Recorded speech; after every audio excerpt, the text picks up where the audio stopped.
não podemos deixar de falar sobre o nascimento de Jesus, né? Daqui a 2 dias, 3 dias, para ser mais específico, nós vamos comemorar o Natal. E o Natal nada mais é do que o nascimento de Jesus. Infelizmente, ao longo dos tempos, o nascimento de Jesus vai perdendo sentido e o Natal vai ganhando um outro sentido. É literalmente isso que nós vamos aprender aqui agora. Vamos fazer a leitura na íntegra de Lucas capítulo 2, dos versículos 1 ao 40. O texto bíblico diz assim: naqueles dias, César Augusto publicou um decreto ordenando o recenseamento de todo o Império Romano. Este foi o primeiro recenseamento feito quando Quirino era governador da Síria. Todos iam para sua cidade natal a fim de se alistar. Assim, José também foi da cidade de Nazaré da Galileia para a Judéia, para Belém, cidade de Davi, que pertencia à casa e à linhagem de Davi. Ele foi a fim de alistar-se com Maria, que lhe estava prometida em casamento, e esperava um filho. Enquanto estavam lá, chegou o tempo de nascer o bebê, e ela deu à luz ao seu primogênito. Envolveu em panos e colocou numa manjedoura, porque não havia lugar para eles na hospedaria. Havia pastores que estavam nos campos próximos, e durante a noite tomavam conta dos seus rebanhos. E aconteceu que um anjo do Senhor apareceu-lhes, e a glória do Senhor resplandeceu ao redor deles. E todos ficaram aterrorizados, mas o anjo disse: não tenham medo, eu estou trazendo boas novas de grande alegria, que são para todo o povo. Hoje, na cidade de Davi, lhes nasceu o Salvador, que é Cristo o Senhor. Isso lhes servirá de sinal: encontrarão o bebê envolto em panos e deitado numa manjedoura. De repente, uma grande multidão do exército celestial apareceu com um anjo, louvando a Deus e dizendo: glória a Deus nas alturas e paz na terra aos homens, aos quais Ele concede o seu favor. Quando os anjos os deixaram e foram para o céu, os pastores disseram uns aos outros: vamos a Belém e vejamos isso que aconteceu e o que o Senhor nos deu a conhecer. Então correram para lá e encontraram Maria e José e o bebê deitado na manjedoura. Depois de o verem, contaram a todos o que lhes fora dito a respeito daquele menino, e todos os que ouviram o que os pastores diziam ficaram admirados. Maria, porém, guardava todas essas coisas e sobre elas refletia em seu coração. Os pastores voltaram glorificando e louvando a Deus por tudo que tinham visto e ouvido, como lhes fora dito. Completando-se 8 dias para a circuncisão do menino, foi-lhe posto o nome de Jesus, o qual lhe tinha sido dado pelo anjo antes dele nascer. Completando-se o tempo da purificação deles, de acordo com a lei de Moisés, José e Maria o levaram a Jerusalém para apresentá-lo ao Senhor. Como está escrito na lei do Senhor, todo primogênito do sexo masculino deveria ser consagrado ao Senhor. E para oferecer um sacrifício, de acordo com o que diz a lei, 2 rolinhas ou 2 pombinhos. Havia em Jerusalém um homem chamado Simeão, que era justo e piedoso, e que esperava a consolação de Israel. E o Espírito Santo estava sobre ele. Fora-lhe revelado pelo Espírito Santo que ele não ia morrer antes de ver o Cristo, o Senhor. Movido pelo Espírito, ele foi ao templo, e quando os pais trouxeram o menino Jesus para lhe fazer conforme requeria o costume da lei, Simeão tomou nos seus braços e louvou a Deus, dizendo: ó soberano, como o prometeste, agora pode despedir em paz o teu servo, pois os meus olhos já viram a tua salvação, que preparaste à vista de todos os povos, luz para a revelação aos gentios e para a glória de Israel, o teu povo. O pai e a mãe do menino estavam admirados com o que fora dito a respeito dele. Simeão abençoou e disse a Maria, mãe de Jesus: esse menino está destinado a causar a queda e o surgimento de muitos em Israel, e a ser um sinal de contradição, de modo que o pensamento de muitos corações será revelado. Quanto a você, uma espada atravessará sua alma. Estava ali a profetisa Ana, filha de Fanuel, da tribo de Asser. Era muito idosa. Havia vivido com seu marido 7 anos depois de se casar, e então permanecera viúva até a idade de 84 anos. Nunca deixava o templo, adorava a Deus, jejuando e orando de dia e de noite. Tendo chegado ali naquele exato momento, deu graças a Deus e falava a respeito do menino a todos os que esperavam a redenção de Jerusalém. Depois de terem feito tudo o que era exigido pela lei do Senhor, voltaram para a sua própria cidade, Nazaré, na Galileia, e o menino crescia e se fortalecia, enchendo-se de sabedoria, e a graça de Deus estava sobre ele. Vamos entender esse texto, gente? Na verdade, esse texto ele é bem claro em si, eu acredito que não precisa de uma interpretação muito profunda. Esse texto ele vai narrar acerca do nascimento de Jesus. Esse texto narra literalmente o nascimento de Jesus. E o que nós vamos fazer aqui hoje é ir direto ao ponto. Dia 25 de dezembro é um dia conhecido mundialmente como o que, gente? Diga, o Natal. E o Natal é o nascimento de Jesus. Nós cristãos nunca deveríamos ou nunca devemos nos esquecer o que representa essa data para nós. É claro, gente, que o nascimento de Jesus segundo historiadores. Na verdade, a Bíblia não cita a data do nascimento de Jesus, né? Historiadores entendem que, pelo clima e a cultura da época, Jesus nasceu em meados, ou seja, no meio de outubro. Mas a data do dia 25 foi escolhida mundialmente para se comemorar o nascimento de Jesus. Agora, a minha pergunta é, o que tem a ver Jesus com o Natal? Natal, para quem não sabe, é um feriado cristão, onde se é celebrado o nascimento de Jesus. Porém, ao longo dos anos, a centralidade do Natal começa a perder as suas forças. Então, começa a surgir uma cultura pagã e vai tirando a centralidade, né, o comércio vai tirando a centralidade do Natal, que aponta para o aniversário de Jesus. Ou seja, ganha-se força o paganismo, ganha-se força o comércio e começa a se dissipar o verdadeiro sentido do Natal. E é importante salientar, né, eu repito, que a gente não encontra na Bíblia uma data específica para o nascimento de Jesus. Mas como a gente não sabe qual é a data do nascimento de Jesus, o mundo, né, entende que é no dia 25, então nós comemoramos o Natal no dia 25 e não tem problema nenhum comemorar o Natal, ok? Por que eu estou falando isso? Porque, infelizmente, no meio cristão, existem correntes, né, que demonizam a questão de comemorar o Natal, existem igrejas que comemoram, existem umas que não comemoram. Comemorar o Natal debaixo do entendimento correto não tem problema nenhum, muito pelo contrário.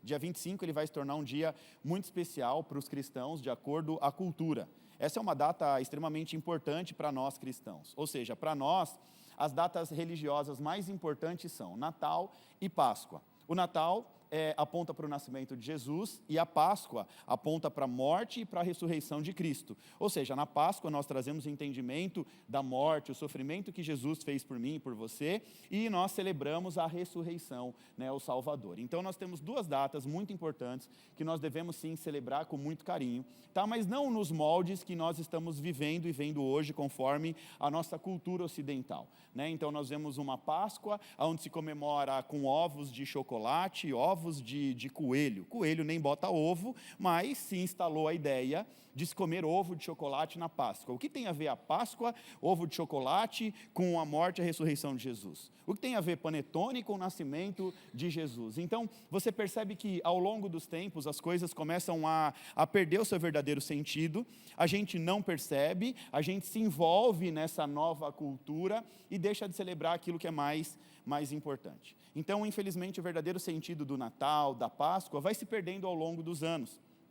Quando nós falamos em Natal, automaticamente, o que nós conseguimos enxergar é uma cultura que entra na nossa mente, que é Papai Noel, presentes, reuniões familiares e outras coisas mais. Na verdade, reuniões familiares, eu costumo dizer que as famílias não se encontram o ano inteiro, aí vão se encontrar no Natal. É uma falsidade tremenda, é aquela coisa, como eu te amo, fala mal o ano inteiro, não senta junto, não se preocupa, e nada, aí chega no Natal, é aquela coisa dos tapinhas nas costas, vamos aqui, vamos ficar todo mundo junto, aquela coisa toda. Então, nós precisamos entender a essência das coisas, nós precisamos começar a entender a essência de todas as coisas. Uma cultura que só vai aquecendo a economia, só vai aquecendo o comércio, aí troca presente e faz aquela coisa, e o verdadeiro sentido fica onde? O verdadeiro sentido das coisas vai se perdendo ao longo do tempo.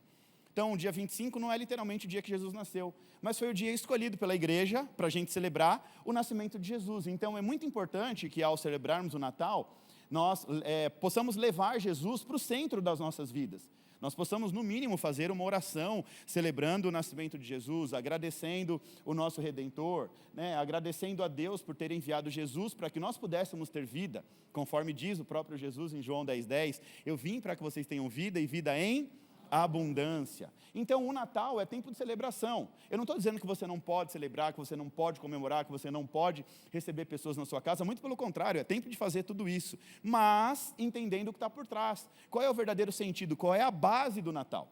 Ou seja, o sentido do Natal é o nascimento de Jesus, e nós devemos celebrar a Jesus, ok? É isso, literalmente é isso, tá? Então, existe uma polêmica muito grande no meio cristão sobre comemorar ou não comemorar o Natal para nós cristãos. Como eu disse, algumas igrejas comemoram, outras não, outras até demonizam, mas a gente precisa entender uma coisa muito importante. Expor o erro talvez seja a maneira mais fácil, né? Porque quando a gente expõe o erro, fica mais fácil de confrontar o erro. Mas ao invés da gente expor o erro, seria muito melhor a gente enaltecer a verdade. Então, ao invés da gente ficar aqui criticando, né, toda essa questão da cultura, do paganismo, a gente vem enaltecer a verdade, falar sobre a verdade. A Bíblia diz, né, que conhecereis a verdade e a verdade vos libertará. Então, a verdade é que o Natal significa nascimento de Jesus. Diga, o Natal significa nascimento de Jesus. Ponto final. É isso, simples assim. Mas, infelizmente, o verdadeiro sentido do Natal se perde e ganha-se força uma lenda chamada Papai Noel. Quem já ouviu falar do Papai Noel? 2 pessoas, é isso aí. Só tem crente nessa igreja, aleluia. Mas quem é o Papai Noel, gente? Da onde surgiu o Papai Noel? Quem é o Papai Noel?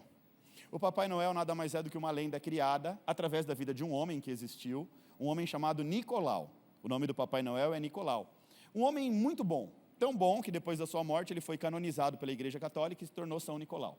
Então, um homem bom e generoso, mais adiante vai dar lugar à lenda do Papai Noel. Nicolau era um velhinho que gostava de ajudar as pessoas, principalmente as crianças carentes. A gente não fez recentemente uma ação numa creche onde a gente abençoou 160 crianças? Era mais ou menos isso que Nicolau fazia todo final de ano. Ele arrecadava, mandava construir brinquedinhos de madeira e no final do ano ele ia para aldeias pobres e entregava esses brinquedos para as crianças. Esse homem nasceu na Turquia, 270 anos depois de Cristo. Então todo ano ele mandava fazer brinquedos para distribuir ali nas aldeias mais pobres da região que ele morava. O intuito era muito simples. Nicolau, ele só queria agradar as crianças, era só isso. Só que depois que ele morre, outras pessoas também começam a criar o mesmo hábito de sair pelas aldeias entregando presente para as crianças. A Bíblia vai dizer que isso é um princípio espiritual. Diga, princípio da generosidade. Provérbios 19:17 diz, quem dá aos pobres empresta a Deus, e Deus paga com juros largamente vantajosos. Ou seja, aqui Salomão está dizendo que ajudar os pobres agrada o coração de Deus. Esse homem, ele só queria ajudar as pessoas, ele cumpria um princípio espiritual, de ajudar os necessitados. Agora, a partir dele, surge um outro sentido, ou melhor dizendo, um novo sentido para o Natal. Tornaram Nicolau um santo, que ao passar do tempo foi conhecido como Papai Noel. E em tudo isso aqui, o diabo, presta atenção, porque agora a gente começa a entender o mover espiritual por trás de tudo isso. Perder o sentido real das coisas nada mais é do que uma grande estratégia espiritual contra as nossas vidas, para nos manter aprisionados nas coisas da terra, para nos manter aprisionados na nossa vida do aqui e agora, naquilo que a gente pode ver ou tocar, na vida física.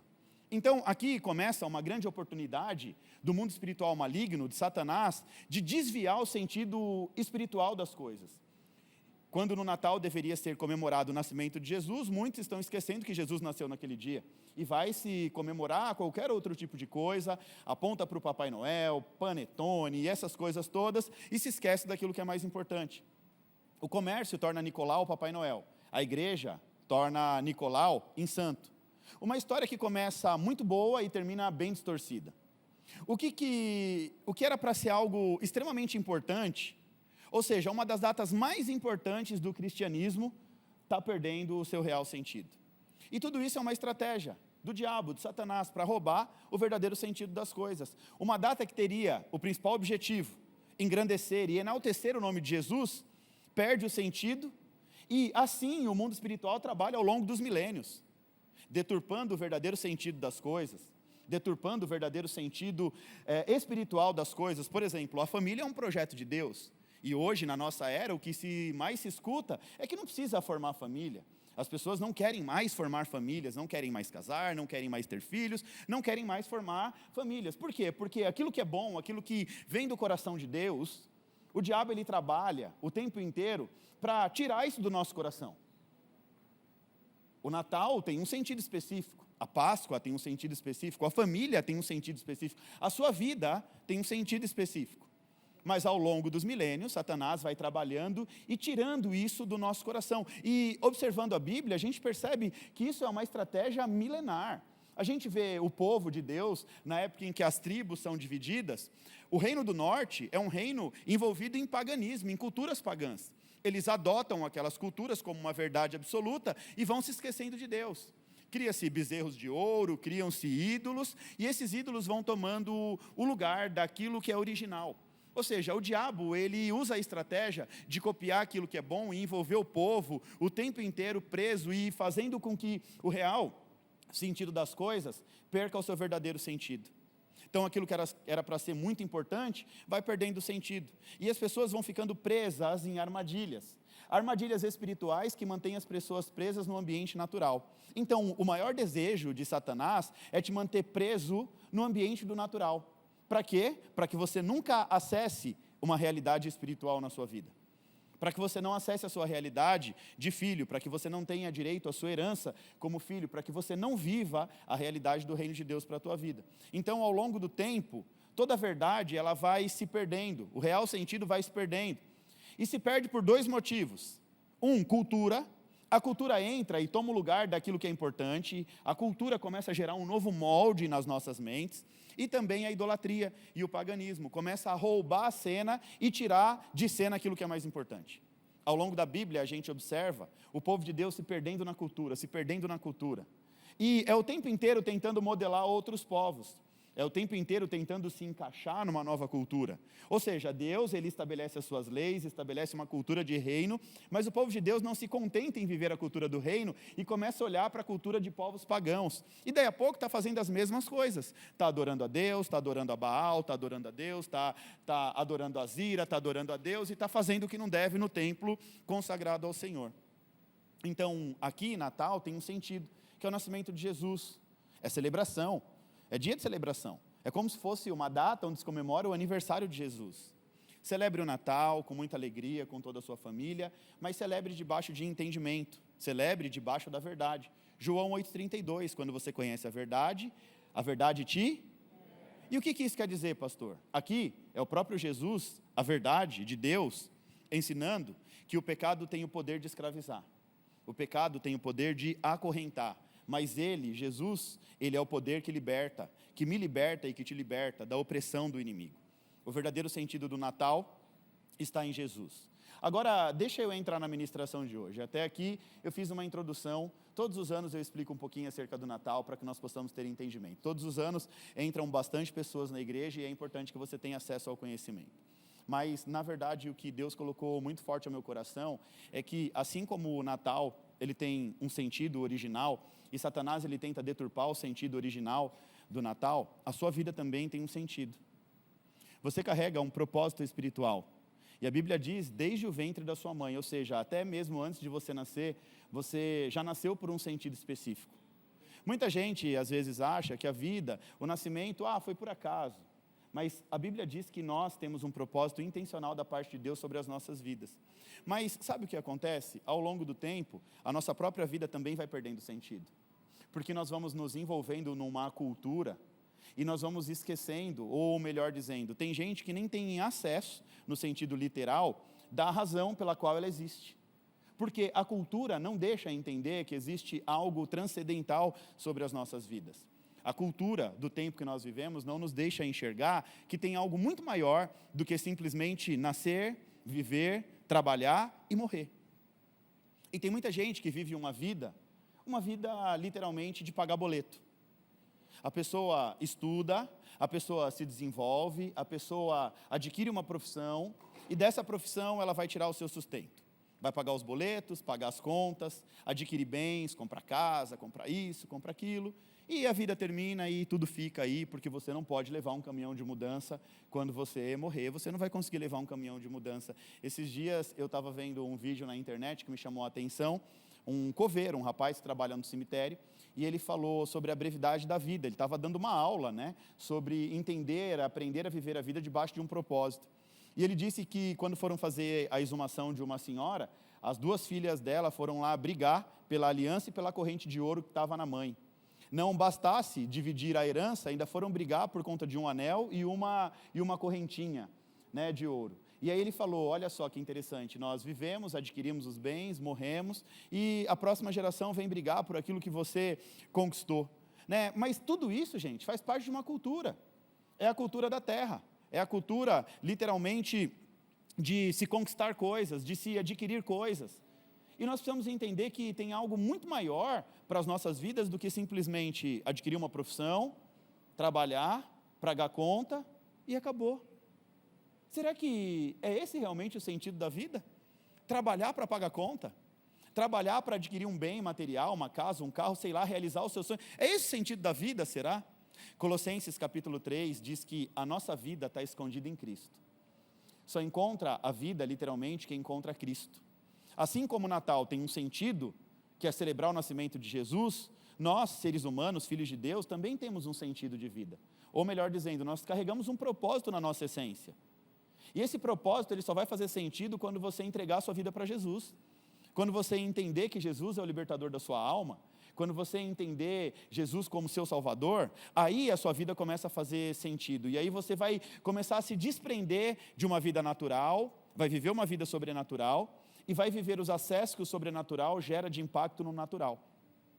É literalmente parar de viver aquela vida, cachorro correndo atrás do rabo.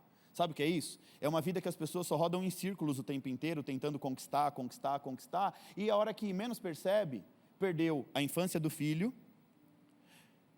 já está doente, já não consegue mais usufruir de nada, porque vive uma vida presa na naturalidade, nas coisas do natural. O verdadeiro sentido da nossa vida vai se perdendo ao longo dos tempos. O pior é que tem gente que descobre o sentido e abandona, e tem gente que nem descobre o sentido. A Bíblia diz que nós somos escolhidos por Deus, desde o ventre das nossas mães. E fomos escolhidos por um propósito intencional de Deus nas nossas vidas. Agora, qual que é a estratégia espiritual? A estratégia de Satanás é fazer a sua vida perder o sentido. A maior estratégia do mundo espiritual é fazer com que a sua vida não tenha um sentido transcendental, não tenha um sentido espiritual, não tenha um sentido eterno. A maior estratégia do diabo é te prender acorrentado no ambiente do natural, para que você fique focado numa vida física, numa vida carnal, e nunca conheça a sua verdadeira essência, que você nunca se conecte com aquilo que é mais importante. A Bíblia diz que nós somos seres tricotômicos, ou seja, nós somos dotados de um corpo, diga corpo, alma e espírito. E olha que interessante, nós temos corpo, alma e espírito, e a Bíblia também diz que quando a gente morrer, o nosso corpo, ele vai para a terra e vai se desfazer. A nossa alma, a nossa psique vai se desfazer. O que vai sobrar de mim e de você? Literalmente aquilo que a gente menos dá valor, a nossa vida espiritual. Faz sentido isso, sim ou não? Aquilo que nós damos menos valor é o que vai sobrar de nós, para a eternidade. Aquilo que a gente menos coloca em pauta, que a gente menos valoriza a nossa vida com Deus, é o que a gente menos dá, é o que a gente menos dá valor. Algo tão importante é o que a gente menos dá valor. E isso tudo é uma estratégia espiritual, para nos manter preso no ambiente do natural. É estratégia, fazer sua vida perder o sentido espiritual. O diabo quer te dar sentido natural, para que você não se conecte com aquilo que é espiritual. Ele quer te forçar a viver preso numa vida carnal, numa vida do natural, para que você nunca tenha tempo realmente de se conectar, para que você nunca tenha tempo de estar num ambiente como esse, ouvindo uma ministração, uma palavra que pode destravar a tua vida e mudar o sentido da sua vida para sempre.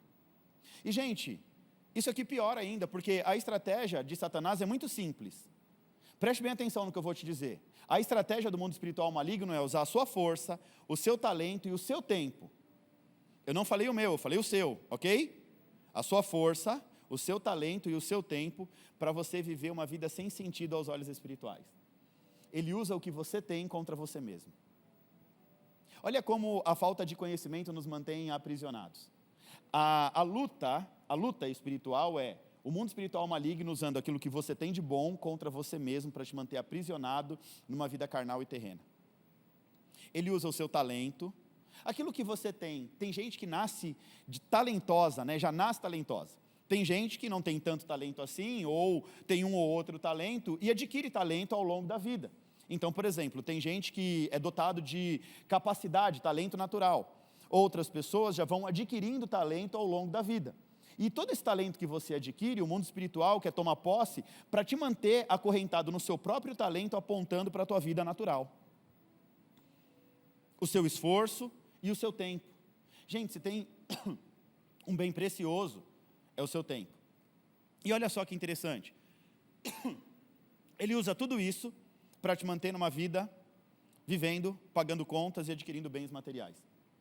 Vai lá, paga mais conta, adquire mais bens, fica preso nessa vida. Essa vida que eu quero que você fique preso até o fim. A estratégia é que você use toda a sua força. Preste bem atenção, porque isso aqui é libertador.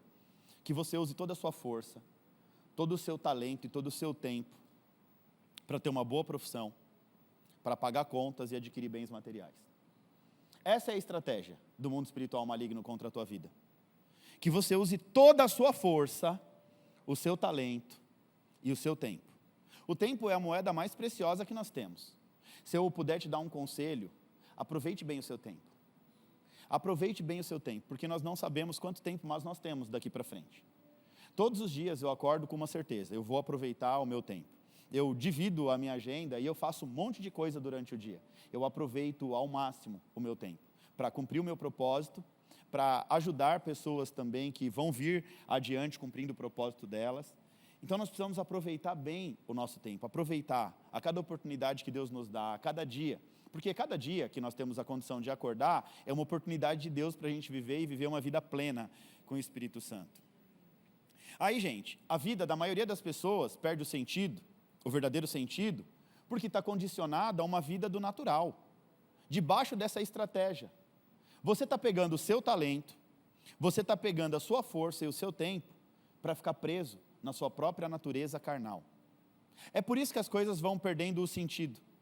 O propósito intencional do inferno é te manter bem longe de uma vida espiritual. É te manter bem longe das coisas de Deus. O propósito de Satanás não é apenas roubar a salvação, como muitos acreditam.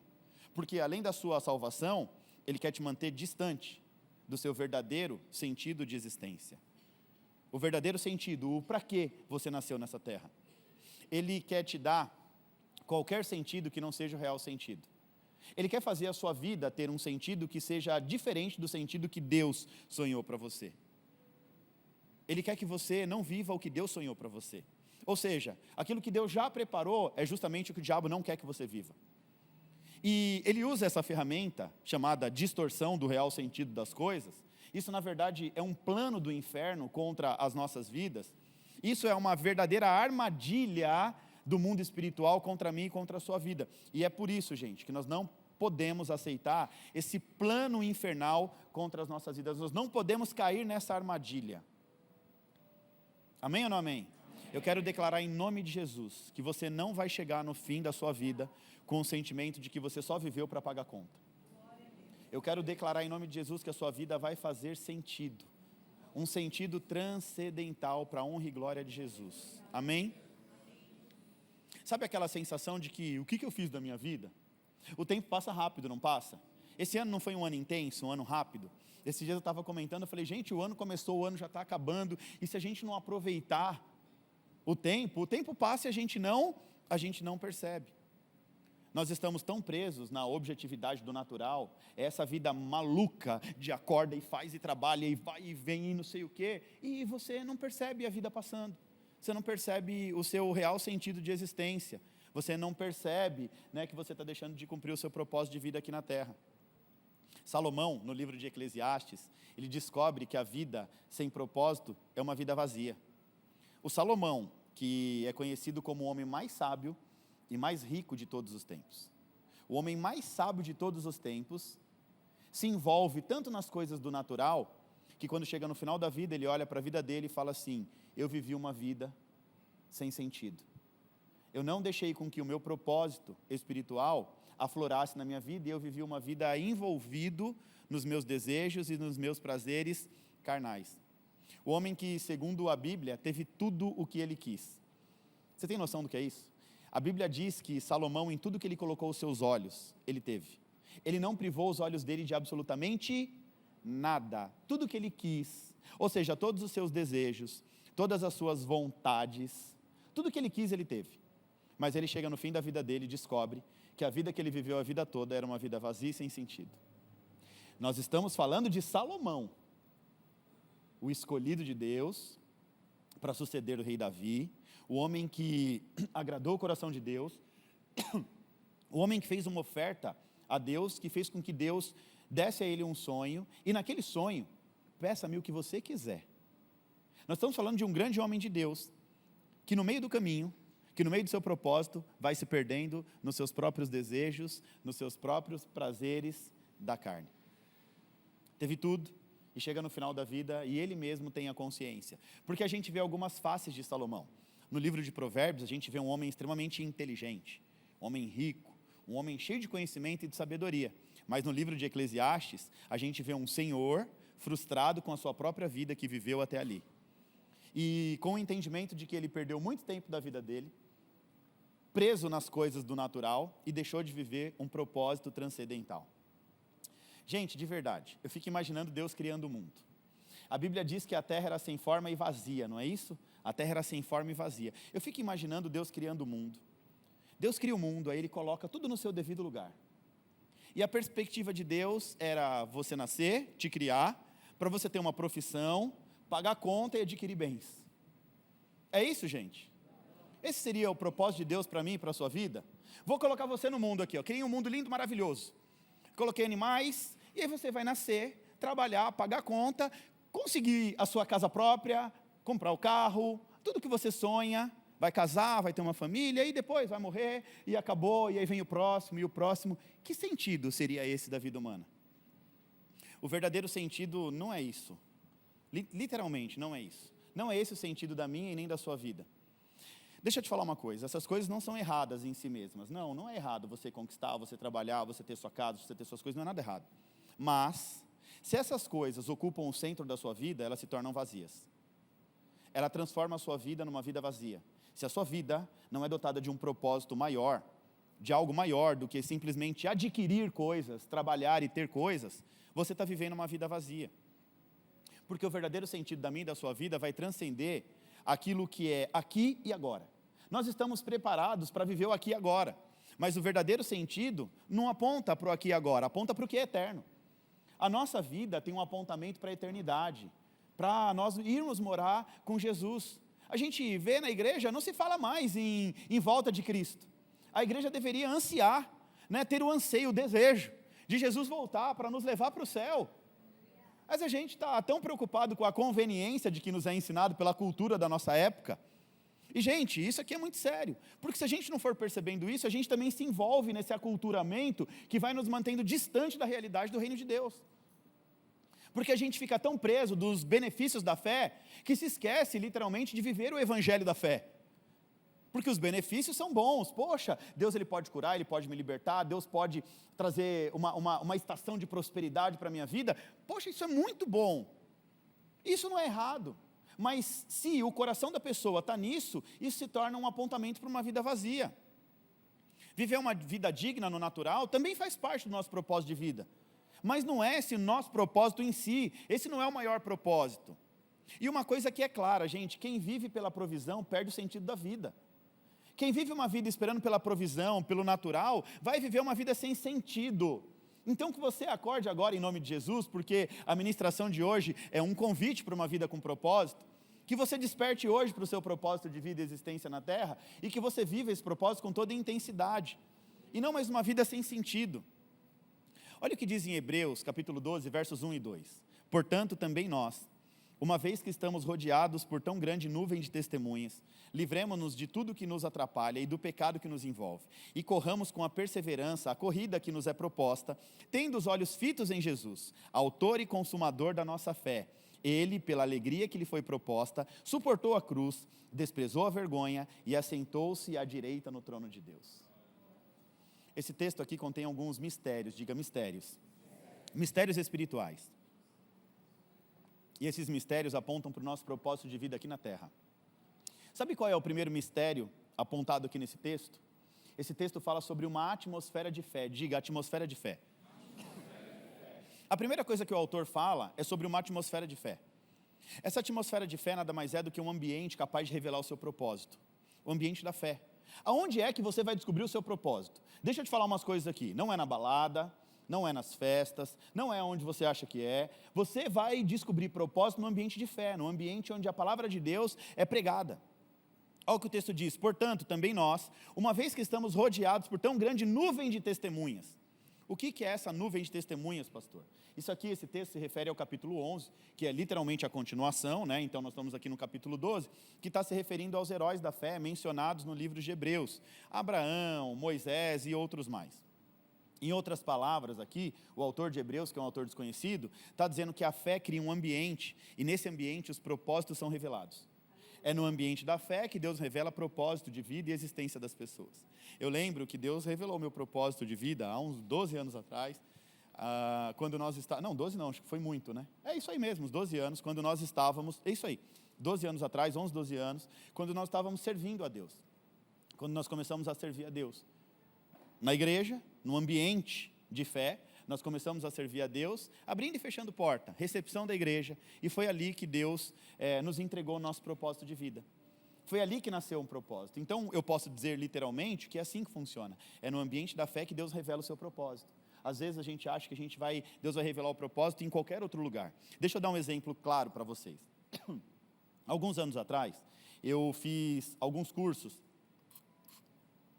de inteligência emocional, desenvolvimento pessoal. Esses cursos que eu fiz, muita gente muito bem sucedida frequentava, porque era um curso caro, era uma formação bem cara. E fazia parte do senso comum dessas pessoas buscar propósito de vida. As pessoas estavam indo para um curso de inteligência emocional e desenvolvimento pessoal, buscar o quê? Propósito de vida. Quando o professor perguntava assim, o que te motivou a vir aqui fazer esse investimento? Qual é a sua motivação de estar aqui? E era um curso que era no meio da semana, as pessoas literalmente paravam as suas empresas, paravam os seus negócios, paravam tudo, né? E ficavam lá de segunda a sexta, das 8 da manhã até a meia-noite, às vezes até passava, virava o horário assim, né? E ali um monte de informação que era lançada, e as pessoas pagavam um alto preço, um alto investimento monetário, e o desejo das pessoas era a busca por propósito de vida. O que te motivou a fazer esse investimento todo? E ele salientava ali, né, o alto investimento, e a resposta de quase todas as pessoas: eu estou aqui em busca do meu propósito de vida. E muitos diziam assim, eu já conquistei isso, eu já conquistei aquilo, eu já tenho isso, eu já tenho aquilo, mas ainda sinto que me falta alguma coisa, ainda sinto que tem algo maior do que apenas conquistar as coisas. E deixa eu te falar uma coisa, é só quem já conquistou que já entendeu que a vida não é sobre conquistas. Porque quem não conquistou, paga o preço para conquistar. Quer conquistar, aquela luta desenfreada pela conquista. Mas quem já conquistou, percebe que a vida não é uma vida de conquistas do natural. Você vai ver que não faz sentido. Você pode sonhar com o melhor carro, na hora que você tiver o melhor carro, você vai descobrir que ele só é um carro. Você pode sonhar com a melhor casa, na hora que você tiver a melhor casa, você vai descobrir que só é uma casa e que você vai usar pouquíssimas coisas dessa casa. Você vai criar uma área de lazer maravilhosa e você não vai ter tempo para entrar na piscina, você não vai ter tempo para entrar na jacuzzi. Por quê? Porque a vida é sempre aquela correria maluca. Na verdade, você vai usar a cozinha e o quarto, é o que você vai usar sempre. E a sala de jantar, você vai comer lá à mesa, né? Quem tem tempo de sentar para comer? Porque tem muitos que é uma correria tão desenfreada que nem tempo para sentar e comer com a família tem. Então você vai descobrir que não tem a ver com uma vida de conquistas. E aí, fazendo esse curso, um monte de gente rica, gente com uma situação financeira muito boa. Estou aqui buscando o meu propósito porque eu descobri que a vida não é só conquistar. Só quem conquistou que já entende que a vida tem um propósito maior. Aí, segundo o autor de Hebreus, o propósito não é revelado em qualquer lugar. E quando aquelas pessoas começavam a falar, o Espírito Santo começava a borbulhar, minha vontade era de pegar um microfone e começar a pregar para aquele povo. Mas eu estava ali como aluno. A minha vontade era, gente, não é aqui que você vai encontrar o propósito da sua vida, não é aqui que você vai descobrir a sua razão em existir. Porque a gente vai condicionar propósito a um monte de coisa. Eu quero ajudar pessoas, eu quero isso, mas você precisa entender uma coisa, o seu propósito está escondido em Jesus. A sua vida está escondida em Jesus, o seu propósito de vida é algo transcendental. Na verdade, nós carregamos propósitos individuais e coletivos, você sabia disso? A igreja carrega um propósito coletivo, nós juntos carregamos um propósito coletivo. Mas no individual, cada um de vocês carrega um propósito. Eu carrego o meu, você carrega o seu, você o seu, você o seu. Cada um tem o seu propósito de vida e existência aqui na Terra. É claro que nós vivemos na Terra e nós precisamos alinhar. Nós precisamos trazer um equilíbrio entre a nossa vida física e a nossa vida espiritual. A nossa vida tem que ser plenamente equilibrada. A plenitude aponta para a completude, aquilo que é equilibrado. As coisas precisam se equilibrar em si. Então você precisa trazer equilíbrio, valorizar as coisas importantes e equilibrar a sua vida. Amém? Então, o autor de Hebreus vai dizer que o propósito espiritual não é revelado em qualquer lugar. O propósito espiritual, o propósito da vida das pessoas é revelado num ambiente de fé. É num ambiente como esse que Deus vai startar algo no seu coração e você vai entender, é num lugar como esse que uma luz acende. E o propósito, ele é revelado de forma progressiva. Não é assim, olha, você nasceu para isso, pum, instalou uma... Você vai precisar crescer. É o seu 1% a cada dia. Então Deus vai mostrando, Deus vai apontando, você vai caminhando pela palavra de Deus e Deus vai apontando para o que você nasceu para fazer nessa terra. Nós temos um propósito intencional, muito maior do que nós possamos pensar ou imaginar, e não está ligado com a sua vida na terra. Você pode até usar a sua profissão, você pode até usar os seus recursos para o cumprimento desse propósito, mas o teu propósito de vida não tem a ver com o que você constrói, construiu ou vai construir aqui na terra. Aí, gente, o segundo mistério, o primeiro mistério aqui então é que o nosso propósito tem um lugar para ser revelado. O segundo é que você, depois que Deus revelar o seu propósito, você precisa se livrar. Diga, se livrar. De todo embaraço. Arrancar os embaraços da sua vida. Né, o texto diz aqui que a gente precisa se livrar, em outras traduções, tirar da sua vida tudo aquilo que te embaraça. E depois se livrar dos seus pecados. Vamos começar pelo lado mais tranquilo, depois a gente vai para o pior, ok? Livremos-nos de tudo o que nos atrapalha, de todos os embaraços e do pecado que nos envolve. Sabe o que são embaraços? Embaraços podem ser pessoas, embaraços podem ser hábitos, embaraços podem apontar para ideias, atitudes ou pensamentos. Por exemplo, pessoas. Tem gente que não agrega em nada na sua vida, mas você continua forçando para ficar do lado dessa pessoa. Tem gente que toda vez que você senta do lado só te envolve em conversa, maledicência, fofoca, confusão, briga, contenda. E você acha que você vai salvar a humanidade. E permanece com aquela pessoa do seu lado. E continua, e continua. Toda vez que chega perto, arruma uma confusão. Continua perto. Nós precisamos entender uma coisa. Eu não tenho o poder de salvar a humanidade, você também não tem. Quem teve o poder foi Jesus. E nem todos creram na mensagem de Jesus. Eu lembro que quando eu aceitei Jesus, eu queria, de qualquer maneira, converter a minha mãe. Eu queria que ela aceitasse Jesus também, que ela começasse uma vida com Jesus. Gente, todo santo dia eu pregava o evangelho para ela. Quando eu voltava do culto, então, eu contava o culto todinho. Mãe, ontem o pastor pregou isso, ele falou sobre isso, ele falou sobre aquilo. Ela ficava, tá bom, não chegou meu tempo ainda, para de pregar para mim. E eu fiquei anos e anos e anos e anos e anos falando de Jesus para ela. Um dia chegou uma prima minha em casa, fala 2 palavras, ela fala, eu aceito Jesus. Eu falei, não pode, está errado isso. Isso não é de Deus não, falei, né? Mas era para mim ganhar minha mãe. Aí Deus me fez entender que eu não vou ser o salvador da humanidade. E tem muita gente que você está achando, vou ganhar para Jesus. Aí Deus está falando, larga de lado, deixa que isso aí não é para você não. Isso aí é um outro tratar, é de um outro jeito. E aí você vai se embaraçando em algumas coisas, achando que vai mudar o mundo. E toma cuidado para você não se perder, se embaraçando ainda mais. Gente, a gente estuda a Bíblia. Ló, um bom homem, foi um embaraço na vida de Abraão. Ele criou um embaraço. Deus falou, sai da tua terra, do meio da tua parentela, vai para uma terra que eu vou te mostrar. Ele foi e pegou o sobrinho dele. Ele criou um embaraço. Você percebe que pessoas podem ser embaraços nas nossas vidas? Podem nos embaraçar, nos levar para caminhos tortuosos? Muitas vezes você está ali na sua caminhada da fé, aí você tem um amigo da infância, que o irmão não quer nada com Deus, que só quer bebida, balada, não sei o quê. Você menos percebe, ele está te levando para lá de novo. Na hora que você se frustra com a fé por algum motivo, e normalmente a frustração da fé se dá por conta de uma conversa com o irmão, de uma situação do irmão que não te cumprimentou, aí vem lá o embaraçado e te leva para os caminhos tortuosos da vida. Então fica atento, porque pessoas muitas vezes podem ser embaraços. Tem coisa que Deus já tirou da tua vida, deixa quieto.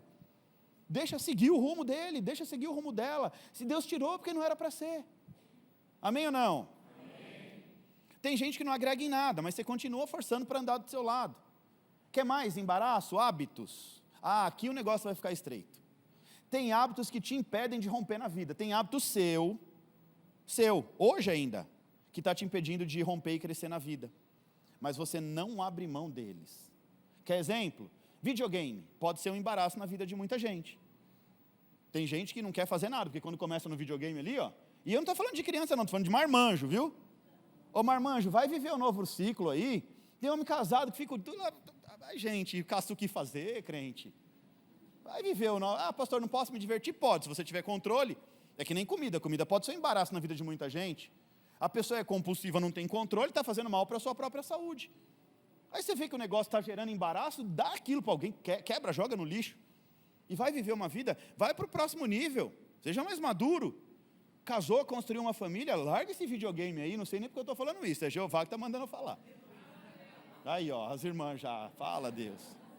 Então quer dizer que os maridos estão lá, né? Se fosse encontro de casais eu ia falar uns negócios aqui, mas não é, então não posso falar. Aí você entendeu já, né, crente? Nome de Jesus. Quer outro embaraço? Série. Isso é um embaraço, gente. A pessoa vai se embaraçando, começa uma, termina a outra, começa uma, termina a outra. Rede social. A pessoa nem percebe, está ali o tempo inteiro, olhando um monte de coisa que não faz nem sentido. Ambientes que você frequenta, tem uns ambientes que é embaraço. Tradição familiar. Tem tradição familiar que é um verdadeiro embaraço para nós cristãos. Tradição familiar. A gente não percebe e não abre mão. Tem tradição familiar que é mais ou menos assim, né? Você é cristão agora, você está firme com Jesus. Não, faz parte da tradição tomar um negocinho, beber uma coisinha. Faz parte, é tradição. Isso é embaraço. A partir do momento que você aceitou Jesus, você se libertou desses embaraços. Quem não tem a consciência de Jesus ainda, está lá, embaraçado. Mas você já vai para o próximo nível, está entendendo? Tu é crente agora, meu filho. Quem não é crente aqui pode ficar tranquilo. Quem é, vai para o próximo nível. Aceitou Jesus, vai ficar embaraçado nessas coisas que está te amarrando. Amarrou a vida do pai, da mãe, amarrou todo mundo. Está amarrando a tua também, você não está percebendo. Toma cuidado com essas coisas. Esses hábitos, eles vão te impedindo de romper na vida. E você precisa acordar em nome de Jesus. Dá uma sacudida no crente do seu lado e fala, acorda em nome de Jesus. E são esses hábitos que você não abre mão que vai impedindo o seu progresso espiritual. São esses hábitos que você não abre mão. Hábitos bobos. Tem que mudar de nível. Não, eu não consigo. Meu time de futebol eu não largo mais. Aí vai virando o disco, irmão. Tu é crente agora. Você tem propósito. Quais são os embaraços aí? Fala aí para mim. Eu estou vendo na testa de vocês falando. Eu estou vendo vocês querendo falar uns negócios aí. Quer participar do culto? Larga esses embaraços em nome de Jesus. Fala para a pessoa que está falando. Larga tudo aquilo que te embaraça em nome de Jesus. A gente ainda nem chegou na parte do pecado, hein? Estamos só nos embaraços. Imagina quando chegar no pecado. Vamos lá, vai. Você também vai precisar se libertar de todo o pecado que te envolve. Olha só, gente, que o autor está dizendo aqui, que o pecado tem o poder de envolver. Envolver significa prender em correntes que te impede de avançar na sua corrida da vida. A alusão do texto aqui é um corredor que está correndo, a sua corrida da fé. É uma corrida da fé. Imagina você correndo todo acorrentado. É uma corrida injusta, sim ou não? Você pega duas pessoas para correr, uma está livre, leve e solta, e a outra está toda acorrentada. Como que uma pessoa corre acorrentada? O pecado envolve, acorrenta, trava a vida dessa pessoa. E por mais que essa pessoa ainda tente caminhar, começa a se tornar pesado, duro, difícil. E é por isso que nós precisamos identificar e abandonar tudo o que nos afasta do verdadeiro propósito de vida. Largar o pecadinho também é pecado. Pecadinho de estimação, que muitos acabam carregando. Acho que você está pensando aí, pastor Vitor, nem no Natal você dá uma, vem uma palavra assim, mas é Jesus, gente. Abandonando aquilo que vai te embaraçando. Quer viver seu propósito? Abandona o pecado, abandona tudo aquilo que te embaraça. Pastor, eu nem sei o que me embaraça. É tanto embaraço. Começa a orar que Deus vai revelando. Fala, Deus, me faz entender aquilo que não agrada o seu coração. E aí a hora que você for fazer, você vai olhar e vai falar assim, por que eu estou envolvido nisso? Aquilo vai começar a te fazer mal, seu coração vai começar, não faz isso não, meu filho. Então pede para Deus ir te mostrando aquilo que está te embaraçando, aquilo que não te deixa viver o seu propósito. O terceiro mistério aqui do texto de Hebreus, depois que você se insere, no ambiente da fé, depois que você se livra de embaraço e de pecado, agora você precisa ativar o seu propósito, o seu senso de urgência. Diga, senso de urgência. Olha o que o texto diz, corra, diga corra. Não é anda, é corra. Com perseverança a corrida que lhe foi proposta. Quer dizer que tem algo proposto por Deus para a tua vida. E Deus está falando assim, vai meu filho, coloque energia nisso. Eu te propus algo, agora faça isso com energia, com força, com alegria, com amor, com zelo, com dedicação. Seja perseverante. Imagina, Deus me entrega um propósito e eu fico me arrastando. Essa semana eu recebi tanta mensagem, e glória a Deus por isso. Final do ano está chegando, então as pessoas são tomadas. Nós fizemos também a série Gratidão, né? Por um senso de gratidão. Eu recebi mensagem de uma moça que dizia o seguinte: pastor, eu conheci a Evo há exatamente 1 ano atrás. Ela começou a contar a história. Pisou na Evo no dia 31, no nosso culto da virada. E de lá para cá, ela começou a contar os testemunhos, e o que a vida dela, e a casa dela, e a família dela, e o esposo mudou, e o tanto que gerou de transformação. Aí eu recebo uma mensagem de outro rapaz que vivia uma vida toda embaraçada. Uma vida de pecado, uma vida de bebida, não sei o quê, e daqui a pouco ele pega e fala assim: pastor, depois da Eva eu sou uma nova criatura. Eu comecei a aprender a ter uma vida séria, uma vida digna. Eu comecei a ser formado, eu comecei a ter maturidade, começou a gerar caráter em mim, e aí as pessoas começam a ter uma vida transformada. Isso vai alegrando o meu coração. Por quê? Porque eu não cumpro o meu propósito me arrastando.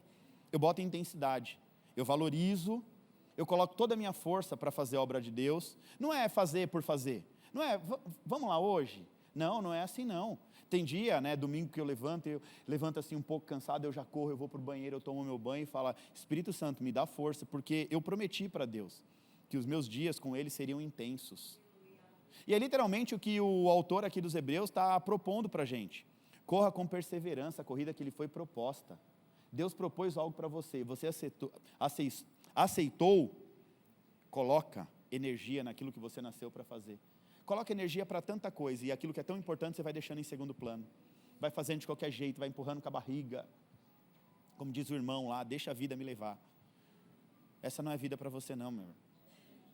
A vida que Deus chamou para viver é uma vida de intensidade na presença dEle. Você coloca tanta intensidade em tanta coisa, para conquistar, para conseguir. Se você usasse a sua força da maneira certa, irmão, irmã, se você colocasse força na coisa certa, para fazer aquilo que Deus tem para a tua vida, eu posso te garantir uma coisa: a sua vida vai romper, vai acontecer, coisas que você nunca viveu, você vai começar a viver.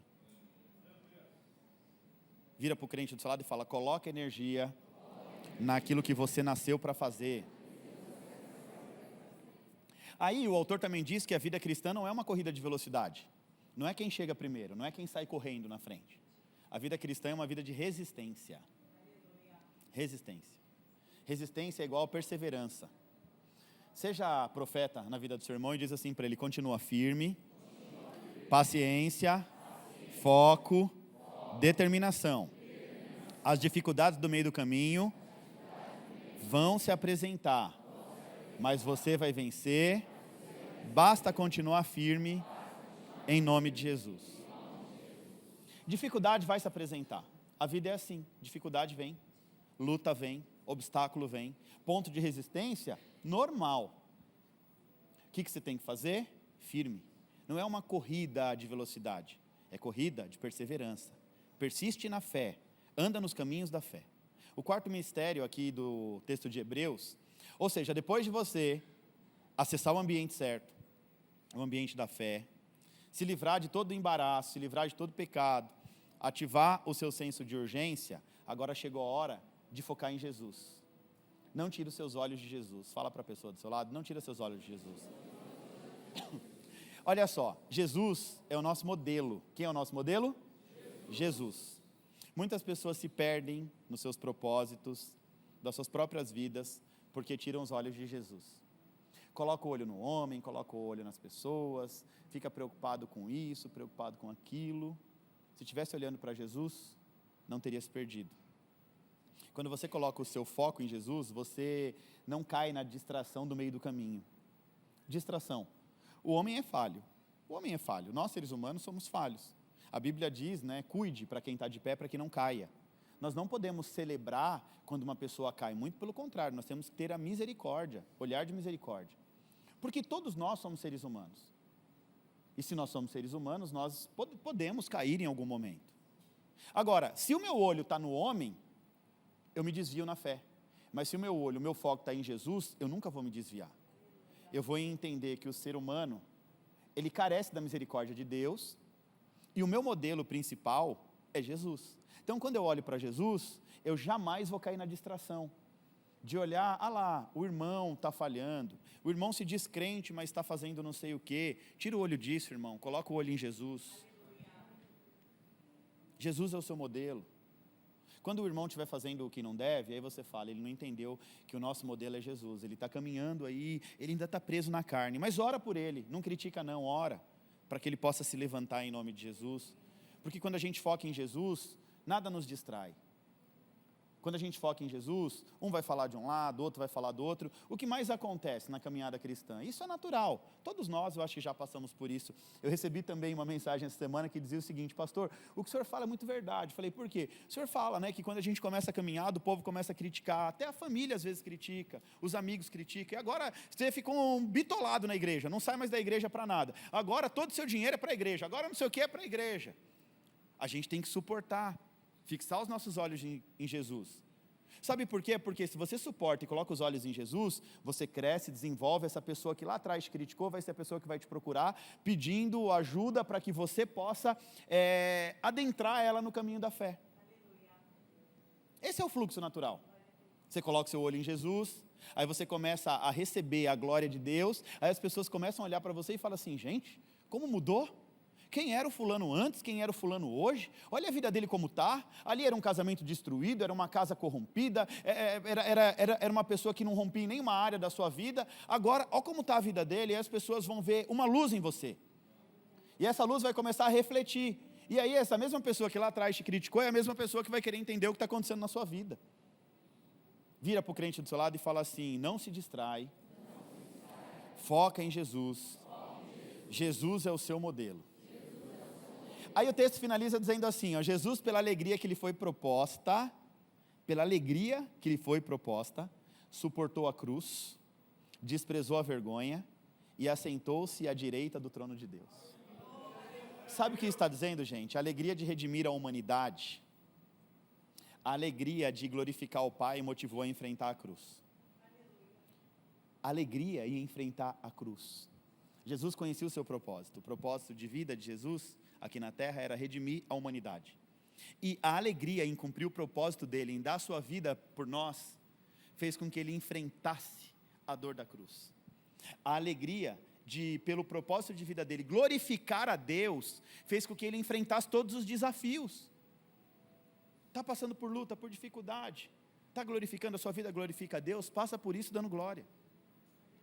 Jesus, ele não considera a humilhação ou a dor maior do que o propósito dele. Eu vou falar uns negócios aqui. Tem gente que passa por uma situação, ai Deus, estou me sentindo humilhado, olha como eu fui tratado. Meu casamento está uma humilhação. Às vezes nem está essa humilhação aí que você está falando. Às vezes é você. Se você quer viver um propósito transcendental no seu casamento, suporta a dor. Suporta a suposta humilhação que você está dizendo, para que esse casamento produza frutos que vão glorificar o nome de Deus. É só suportando para receber a manifestação da glória de Deus na sua vida. Suporta a dificuldade, a luta. E gente, toda dificuldade, toda luta tem um propósito, ou melhor dizendo, carrega um propósito. A Bíblia diz que o povo no deserto, Deus deixou faltar o pão. Qual era o propósito de faltar o pão, gente? Ensinar que Deus é o Deus da provisão. O texto diz que Deus deixou faltar o pão e depois deu o maná. E Deus diz, eu deixei faltar o pão e depois eu dei o maná, para que pudesse entender que eu sou o Deus da provisão. Para que amanhã ou depois, a autossuficiência do ser humano não dissesse assim, olha só como eu sou importante, olha como eu sou inteligente, olha como eu sou douto, está vendo o que eu construí, o que eu fiz? É por isso que Deus permite a dor, a dificuldade, a luta. É por isso que Deus permite alguns percalços, para você entender. Enquanto não entender, vai continuar nesse deserto. Você está entendendo isso ou não? Por que Deus permite muitas vezes suas finanças não andarem para frente? Para que você entenda que sem Deus você não consegue nada, meu filho. Mateus 6,33, priorize, pois, em primeiro lugar, o reino de Deus e a sua justiça, e todas as coisas lhe serão acrescentadas. A hora que você começar a colocar Deus em primeiro lugar na sua vida, Deus acrescenta tudo que você precisa para viver uma vida com propósito e uma vida intencional. Experimenta priorizar o reino de Deus. Começa a colocar Deus em primeiro lugar na tua vida. Antes de fazer alguma coisa, vai lá, entrega na mão de Deus. Vai começar um projeto, Senhor, o Senhor é o meu sócio. Antes de começar, o que for o seu dia, consagra ele para o Senhor. É por isso que muitas vezes as coisas não acontecem. E tem muitas vezes que não é armadilha espiritual do Satanás, não, é Deus que não permite mesmo. Deus não permite algumas coisas, porque você não tem maturidade para ter o que você pede. Tiago diz, pede e não recebe porque não sabe pedir, porque pede para usufruir na carne, no natural, e Deus está ensinando que não é no natural que Ele quer que você viva. Ele te permite experimentar, viver uma realidade espiritual no natural, viver bem no natural, mas Ele quer que você viva uma vida transcendental, que a sua vida faça sentido. Ô, gente, vamos parar para pensar aqui, por que Deus te escolheu no meio de tantos? Eu não sei, talvez você seja o único da sua família que aceitou Jesus. Será por que Deus te escolheu? Qual é o propósito disso? Deus escolheu alguém em meio às trevas para levar luz. A gente precisa começar a abrir mão da nossa vida corriqueira terrena. A Bíblia diz que uma semente, se não morrer, ela não dá fruto. Na agricultura, na cultura da agricultura, quando você pega uma semente e planta e coloca a terra, você enterrou ela. Enterrar significa a morte da semente. Para que nasça um fruto, aquela semente tem que ser enterrada. O primeiro estágio para que um dia você venha colher é literalmente passar pelo tempo da escuridão. É enterrar ali a sua velha vontade para que possa nascer a partir de você algo novo. Aí na agricultura, aquela semente, ela vai começar a procurar, para sair a sua raiz, procurar luz. Ela vai buscar o caminho da luz. Olha só como a natureza, a agricultura nos ensina. Você precisa buscar o caminho da luz. Fala para o crente que está do seu lado, você precisa buscar o caminho da luz. A luz é Jesus. Aí aquele brotinho começa a procurar luz. Quando ele encontra o caminho da luz, aquele broto começa a sair, até sair da terra. Ali começa uma nova vida. Salmo 119, 105. A tua palavra, Senhor, é lâmpada para os meus pés e luz para os meus caminhos. É Deus te conduzindo para o caminho da salvação.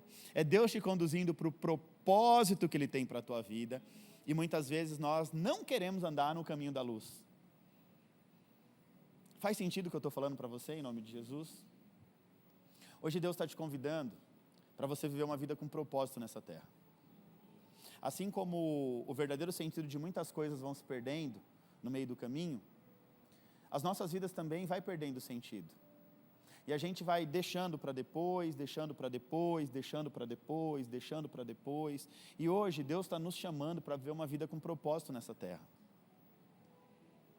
Jesus não considera humilhação ou dor o que era propósito para Ele. E tem muita gente que não entende o propósito e considera como humilhação ou dor. É propósito de Deus, muitas vezes, você viver algumas experiências. Eu tive que viver algumas experiências no meu casamento para entender o que Deus tinha para a gente. E enquanto a gente não entendeu, a gente não avançou de nível.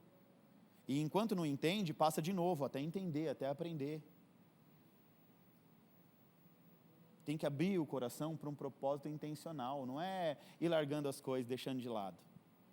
Vou tentar outro ali, já que esse aqui não deu certo. Não, Deus está te chamando para você perseverar na sua fé.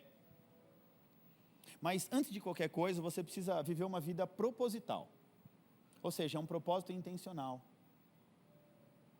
Nós somos escolhidos por Deus. A Bíblia diz que nós fazemos parte de um sacerdócio real. Nós somos escolhidos para representar um reino na terra. Nós temos já um propósito coletivo. Pastor, eu não sei qual é o meu propósito de vida. Então vamos lá, vou começar a revelar alguns propósitos. Primeiro, seu propósito nessa terra é adorar a Deus com toda a sua força. É ser um adorador. Segundo, representar o reino de Deus. O que é um representante? Você já teve contato com um representante comercial? O que é um representante comercial? É uma pessoa que representa uma empresa. Você representa o reino na terra. Por onde você passa, você deveria levar o nome de Jesus.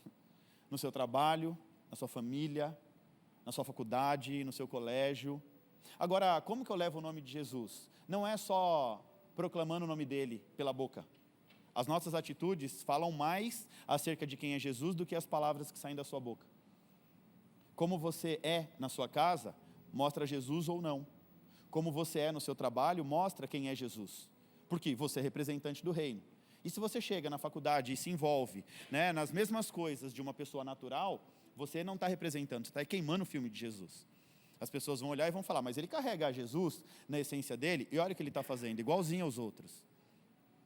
É tempo da gente buscar o entendimento do nosso propósito, da gente se libertar dessa vida do natural. Gente, em nome de Jesus, eu quero deixar isso claro para você, ok? Eu não estou dizendo que você não vai fazer nada a partir de amanhã, muito pelo contrário. O que você não pode viver é uma vida vazia. Uma vida correndo atrás de conquistas, de pagar conta, de pagar boleto, de conquistar, de não sei o quê, e esquecer do que é mais importante para a tua vida. Então você precisa trazer um equilíbrio para a sua vida. Fazer tudo o que tiver que ser feito. Mas Deus tem que ser a prioridade. Deus tem que ser a base da sua construção. Quer construir uma vida de sucesso? A base é Jesus. O primeiro tijolo da sua construção tem que ser Jesus. O alicerce da sua casa. Até porque uma casa que não tem alicerce, quando vem a primeira tempestade, os muros racham, ela cai. Então nós precisamos construir uma vida num alicerce, entendendo que a nossa vida na terra não é só estar ligado naquilo que é natural, nos nossos prazeres e as nossas conquistas. Esse é o convite da ministração de hoje. Que você aceite o seu propósito, que você ande inserido no ambiente da fé para que Deus revele o seu propósito de vida, que você se liberte de todo o embaraço, de tudo aquilo que tem embaraçado a tua vida, daquilo que te mantém distante do teu propósito, que você foque os seus olhos em Jesus e não deixe nada te tirar do caminho da fé, nada. Deixa falar, deixa criticar, continua com Jesus. Deixa falar, deixa criticar, continua com Jesus. Se agarra nele, não se importa com o que estão falando e segue firme em nome de Jesus. E aí o texto vai dizer no final que quando você abraça o que lhe foi proposto, tem uma cadeira de honra preparada para você. O texto diz que por ter cumprido o seu propósito, Jesus se sentou numa mesa de honra ao lado de Deus. Quando a gente abraça o que nos é proposto, tem cadeira de honra. Ou seja, Deus te tira do meio da multidão, te coloca em posição de honra. Quando você consegue abrir mão de uma vida no natural, para viver uma vida espiritual, por menor que você seja, Deus prepara um lugar de honra à mesa para você.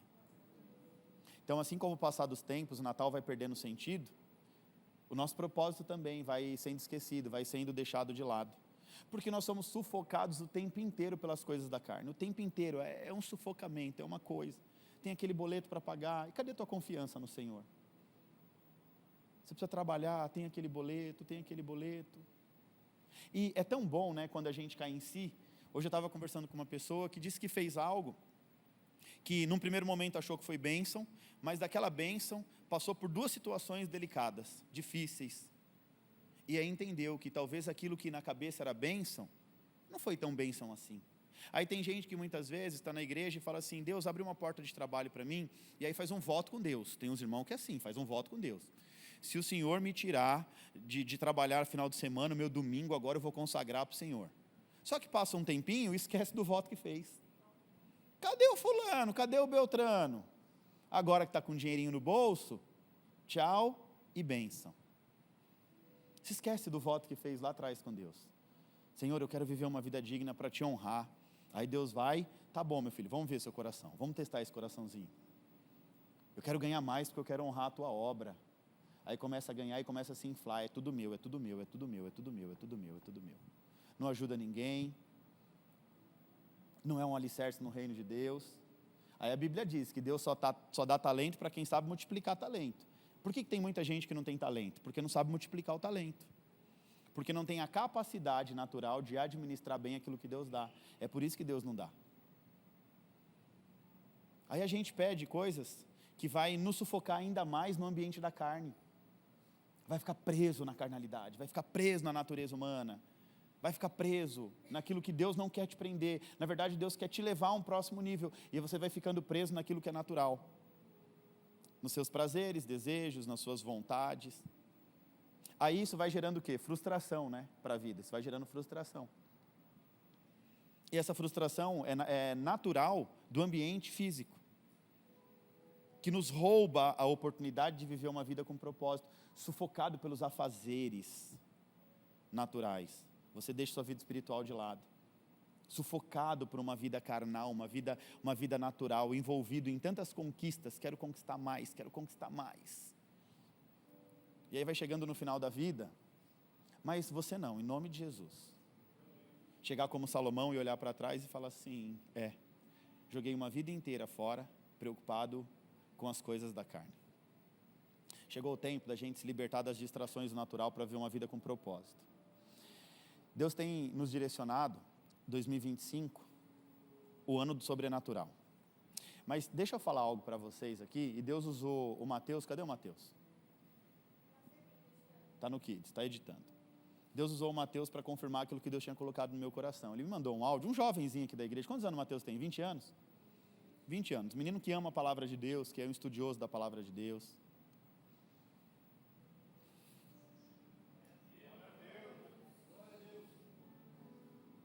Chama o Mateus aqui.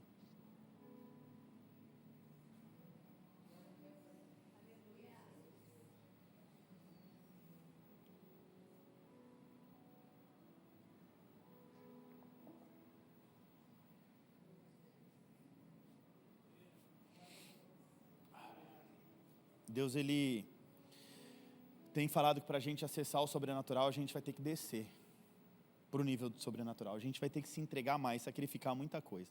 Mateus, vem aqui, meu filho. Eita, Jesus, Deus faz umas coisas assim. O Mateus, ele tem o desejo de se desenvolver como pastor. Ele já veio me procurar para pedir informação sobre faculdade de teologia, essas coisas. Tem sido um menino exemplar no estudo da palavra. E Deus acabou de falar comigo para eu pagar a sua faculdade de teologia. Amém?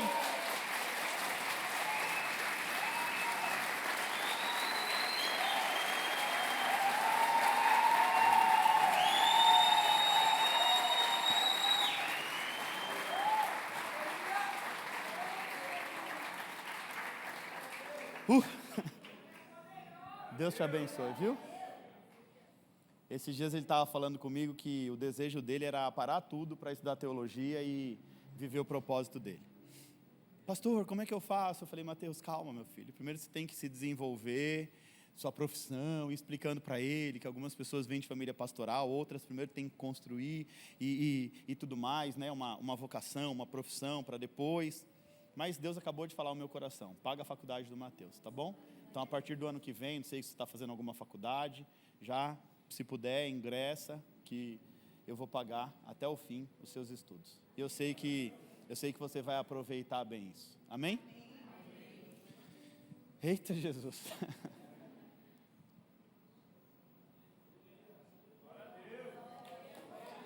É isso aí. Esse é o papel. Esse é o papel de um pastor, é o papel de uma igreja. Desenvolver vocacionados para o reino de Deus. Esse é o maior desejo do meu coração. Eu, como pastor, eu tenho outras habilidades também. Habilidades no natural, né? Sou formado em marketing. Fui empresário durante muito tempo. Eu tenho outras habilidades, mas o que Deus quer que eu ensine para o povo é construir caráter de cristão. Fazer com que as pessoas entendam o propósito de vida e existência aqui na Terra. É isso que eu fui chamado para fazer. Muitas vezes eu fiquei questionando a Deus acerca da minha identidade pastoral. Então, é claro que quando a gente ainda não conhece a nossa identidade, e eu comecei ensinando um monte de coisa, e empreendedorismo, e falava disso, falava daquilo, e aí Deus foi moldando a minha identidade, que ela só vem ao longo do tempo, não é do dia para a noite, né? E hoje eu entendo perfeitamente que o maior prazer de Deus é que nós, pastores, possamos formar cristãos, homens e mulheres de Deus, que vão carregar a bandeira do reino e vão honrar o nome de Deus. Esse é o convite de Deus para as nossas vidas hoje. Viver uma vida com propósito. E tem muita gente que depende do destravar do teu propósito para ver o propósito delas. Olha que coisa maluca isso, gente. Na minha família, eu sou o caçula. Está ali um dos meus irmãos, o Joselito. Eu destravei o meu, agora Deus está destravando dele. E está ali a neta, está ali a família, a filha, o genro, a família inteira, se envolvendo num propósito, que primeiro é destravado por um, e olha quantas pessoas. Aqui meu outro sobrinho, João, Você está entendendo isso? É mais ou menos assim, Deus destrava um para ir lá e destravar a família inteira. O testemunho do Joselito e da Anésia, meu irmão e minha cunhada, trouxeram a Júlia, aí trouxe a namorada da Júlia, aí já está a mãe da Júlia, minha sobrinha, aí já está o Cássio ali também, o marido da Elis. Aí meu testemunho trouxe o João, e o testemunho do João vai trazer o pai, vai trazer a mãe, vai trazer os irmãos, vai trazer os amigos. Você entendeu o que é um destravar de um propósito? Deus escolhe um, e Deus escolheu você. Pode falar sem medo para a pessoa que está do seu lado. Deus escolheu você. E através de você, muitos propósitos de muitas outras pessoas vão ser destravadas em nome de Jesus. Amém? Através de você, Deus vai destravar uma geração. Se envolve com as coisas de Deus. Bota força naquilo que Deus te chamou para fazer, bota força. Se eu tiver alguma credibilidade com você, escuta as instruções que vêm desse altar. Pratica isso que eu tenho, por divina inspiração, ensinado para você aqui nesse lugar. Bota força no seu chamado. Trabalha, faz o que tem que fazer, mas bota força naquilo que você nasceu para fazer. Eu tenho certeza que daqui a algum tempo, e não vai demorar não, você vai me agradecer e vai falar: pastor, obrigado por me fazer entender que a vida não é apenas aquilo que eu posso ver ou tocar. Obrigado por me fazer entender que a vida vai muito além daquilo que é natural. A minha vida foi muito além daquilo que é natural. A sua vida vai muito além daquilo que é natural. Então chegou o tempo da gente se libertar das distrações do natural. O mundo natural é cheio de distração para te manter acorrentado. E deixa eu declarar que você não vai viver uma vida sem sentido em nome de Jesus. A sua vida vai fazer sentido não só para você, mas para muitas outras pessoas também. Porque o seu propósito de vida vai alcançar centenas e milhares de pessoas em nome de Jesus. Deus tem um grande propósito para você e para a sua família. E você vai viver esse propósito em nome de Jesus. Seja profeta de Deus na vida do irmão que está do seu lado e fala assim: Deus tem um grande propósito para a sua vida e você vai viver o seu propósito em nome de Jesus. Continua dizendo: é tempo de se alinhar ao propósito de Deus para a sua vida. Se livra de tudo aquilo que te impede de avançar e viva com os olhos fixos em Jesus. Assim como Jesus, amém, glória a Deus. Assim como Jesus, ele veio ao mundo para cumprir um propósito chamado plano de salvação, eu e você, nós também temos um propósito específico e intencional da parte de Deus. Amém? Você crê nisso? Se coloque de pé em nome de Jesus.